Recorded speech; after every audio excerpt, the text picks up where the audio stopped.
simplement réfléchissez, vous avez compris le message, parce que je pense que là, vraiment, c'est quand même un choix extrêmement grave qui, pour notre pays, peut avoir des répercussions sans retour.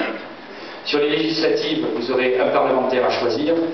Je le répète, moi je m'occupe des Français et de l'étranger depuis 12 ans, et je pense aussi au moment où vous choisirez un député, réfléchissez à une seule chose. Est-ce qu'il aura réellement les moyens d'être efficace? On est à l'Assemblée nationale 577.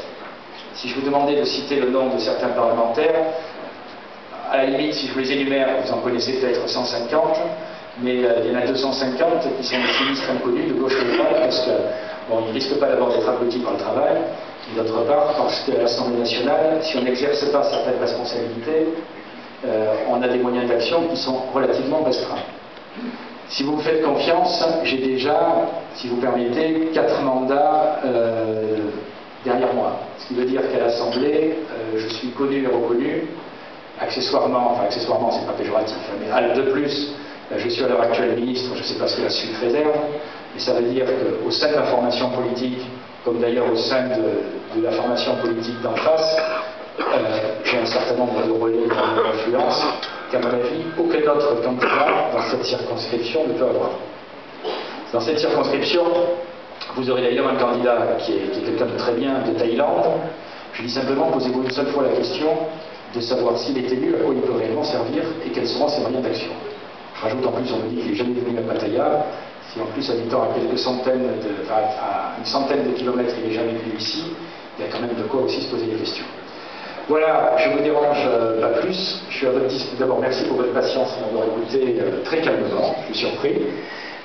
Et puis, je suis à votre disposition pour répondre à toutes les questions.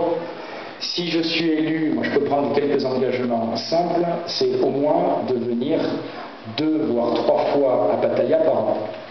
Voilà. C'est la 3e fois que je viens à Thaïlande en étant ministre. Donc si j'arrive pas 3 fois en étant pas ministre, c'est que je suis vraiment pas bon. Voilà. Et d'autre part, la Thaïlande, c'est un gros avantage que vous connaissez mieux que moi, c'est que c'est quand même une destination qui est bien desservie par avion et qui, si on veut partir après sur des destinations plus lointaines, notamment dans le Pacifique, est un hub aérien où finalement on passe très facilement. Donc moi je prends simplement l'engagement solennel devant vous que si vous me faites confiance, je viendrai 2 à 3 fois par an systématiquement, que d'autre part, par l'intermédiaire de Michel ou d'autres personnes, j'aurai une personne qui tiendra régulièrement les contacts avec votre communauté et qu'à l'Assemblée nationale, vous serez quelqu'un qui ne fera pas de la figuration. Voilà. Merci de votre patience, merci de m'avoir écouté, je suis à votre disposition.